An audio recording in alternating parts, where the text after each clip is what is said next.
Hello student, स्वागत है आपका हमारे यूट्यूब चैनल में। आज हम गणित कक्षा 6-7 की कार्य पुस्तिका से संबंधित कार्यपत्रक हल करेंगे। तो चलिए शुरू करते हैं। कार्यपत्रक 76, दक्षता है कोण की समझ बना पाना। पहला प्रश्न है, निम्नलिखित का सही जवाब ढूंढें और मिलान करें।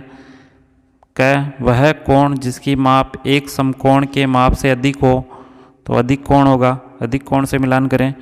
वह कोण जिसकी माप दो समकोणों के योग के बराबर है, तो दो समकोणों के योग के बराबर 180 डिग्री होता है, सरल कोण कहलाता है। सरल कोण से मिलान करना है इसका। वह कोण जिसकी माप 90 डिग्री के बराबर है, वह समकोण कहलाता है। समकोण से इसका मिलान करेंगे। वह कोण जिसकी माप एक समकोण से कम है, जो 90 डिग्री से कम होते हैं, वो न्यून कोण कहलाते हैं। इनका न्यून कोण से मिलान करना है। दूसरा प्रश्न, घड़ी को देखकर बताएं कि घड़ी की सुइयों के मध्य कौन सा कोण बन रहा है। लिखें। यहाँ पे घड़ी दिखाई दे रही है, इसमें 3 बज रहे हैं, तो बिल्कुल 90 डिग्री के बराबर, तो समकोण है। समकोण लिखना है यहाँ पे। यहाँ पे ये 90 डिग्री से कम बन रहा है, तो ये न्यून कोण होगा। यहाँ पे 90 डिग्री से अधिक बन रहा है, तो ये अधिक कोण होगा। तीसरा प्रश्न, दिए गए अंग्रेजी के अक्षरों के कोणों में से समकोण, समकोण से कम, समकोण से ज़्यादा की संख्या लिखें। तो यहाँ पे ये एच की आकृति में 1, 2, 3, 4 समकोण बन रहे हैं। समकोण के आगे 4 लिखना है। समकोण से कम यहाँ पे एक भी नहीं है, 0 लिखें। समकोण से ज़्यादा एक भी नहीं है, 0 लिखें। दूसरी आकृति एम, अब यहाँ पे समकोण एक भी नहीं है, तो समकोण के आगे 0।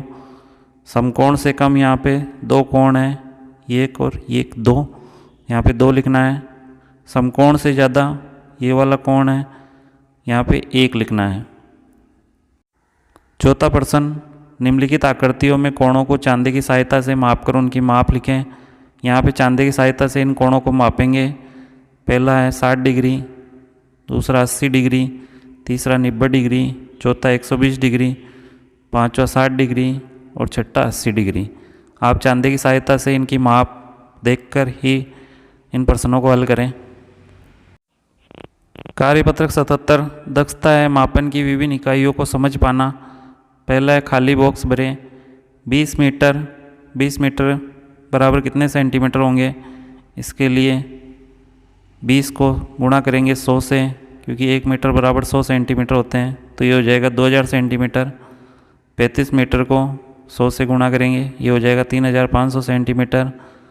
15 किलोमीटर, तो 1 किलोमीटर में 1000 मीटर होते हैं, तो इसको 15 से गुणा करेंगे 1000 को, ये आ जाएगा 15000 मीटर।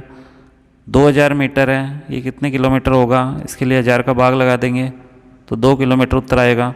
600 सेंटीमीटर, इसमें 100 का भाग लगाएंगे, 6 मीटर। 4000 मीटर, 1000 का भाग लगाएंगे, तो 4 किलोमीटर। दूसरा प्रश्न है, ग्राम को किलोग्राम में बदलें।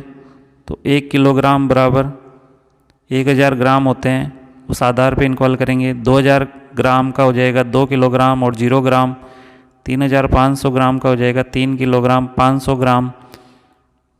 1580 ग्राम का 1 किलोग्राम 580 ग्राम। 4550 ग्राम का हो जाएगा 4 किलोग्राम 550 ग्राम। 1810 ग्राम का हो जाएगा 1 किलोग्राम 810 ग्राम। 6080 ग्राम का हो जाएगा 6 किलोग्राम और 80 ग्राम। तीसरा प्रश्न है, किलोग्राम को ग्राम में बदलें। तो 1 किलोग्राम बराबर 1000 ग्राम होते हैं। 1000 ग्राम 1 किलोग्राम बराबर, उस आधार पे इनको हल करेंगे। तो 18 किलोग्राम है, इसको 1000 से गुणा करेंगे। 18000 ग्राम। 33 किलोग्राम का 33000 ग्राम। 21 किलोग्राम का 21000 ग्राम। 41 किलोग्राम का 41000 ग्राम। 29 किलोग्राम का 29000 ग्राम। 65 किलोग्राम का 65000 ग्राम। चौथा है, लीटर को मिलीलीटर में बदलें। तो 1 लीटर में 1000 मिलीलीटर होते हैं, इस आधार पर इन प्रश्नों को हल करें। तो 3 लीटर में हो जाएंगे 3000 मिलीलीटर। 36 लीटर में 36000 मिलीलीटर। 5 लीटर में 5000 मिलीलीटर। 48 लीटर में 48000 मिलीलीटर। 13 लीटर में 13000 मिलीलीटर। 54 लीटर में 54000 मिलीलीटर। पाँचवा प्रश्न है, मिलीलीटर को लीटर में बदलें। तो यहाँ पे 1000 का भाग लगाएंगे इन संख्याओं में। 600 मिलीलीटर का हो जाएगा 0.6 लीटर, 700 मिलीलीटर का 0.7 लीटर, 1000 मिलीलीटर का 1 लीटर, 20,000 मिलीलीटर का 20 लीटर, 50,000 मिलीलीटर का 50 लीटर, 70,000 मिलीलीटर का 70 लीटर, 8,600 मिलीलीटर का 8.6 लीटर, 9,700 मिलीलीटर का 9.7 लीटर, 6,000 मिलीलीटर का 6 लीटर, 90,000 मिलीलीटर का 90 लीटर। आकलन 12। पहला है, नीचे दी गई संरचना में से किससे घनाभ बनाया जा सकता है? सही उत्तर पर सही का निशान लगाएं। तो यहाँ पे वर्गाकार आकृति है, ये बेलन, ये शंकु है। चौथा जो है ये आयताकार आकृति, इस आकृति से घनाभ बनाया जा सकता है, यहाँ पे सही का निशान लगाएं। दूसरा प्रश्न है, दी गई वस्तु के छायांकित सतह को छापने पर कैसी आकृति प्राप्त होगी? सही उत्तर पर सही का निशान लगाएं। तो यहाँ इसका ये पहली आकृति होगी, इसका ये त्रिभुजाकार आकृति होगी, यहाँ पे सही का निशान लगाना है। तीसरा प्रश्न है, दिए गए इंजन में अलग अलग आकृतियों की संख्या गिनकर लिखें। यहाँ पे ये इंजन का चित्र बनाया हुआ है, इसमें बताने हैं कि कितने त्रिभुज हैं। तो यहाँ इधर त्रिभुज गिन लेंगे, 1 2 3 4 5 6 त्रिभुज हो जाएंगे 6। कितने आयत हैं? आयत गिन लेंगे, 1 2 3 4 5 6 7 8 9 10 11 12 13 और ये 14। इस प्रकार आयत हो जाएंगे यहाँ पे 14। कितने वर्ग हैं? तो वर्ग गिन लेंगे, 1 2 और 3, तो वर्ग हो जाएंगे 3। कितने वृत्त हैं? तो 1 2 3 4 5 और 6, तो वृत्त हो जाएंगे 6। चौथा प्रश्न है, दी गई आकृतियों को 1/4 घुमाकर चित्र बनाएं। इस आकृति को 1/4 घुमाएंगे इधर की तरफ, तो ये इस प्रकार बनेगी।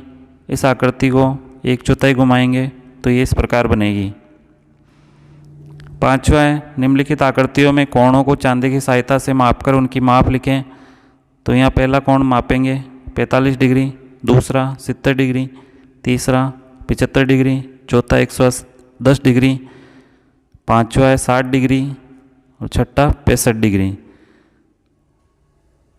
तो इस प्रकार स्टूडेंट आज कार्यपत्रक 76, 77 और आकलन 12 हल किया है। अगर ये वीडियो आपको अच्छा लगे तो प्लीज़ लाइक, शेयर और सब्सक्राइब करें। Thank you.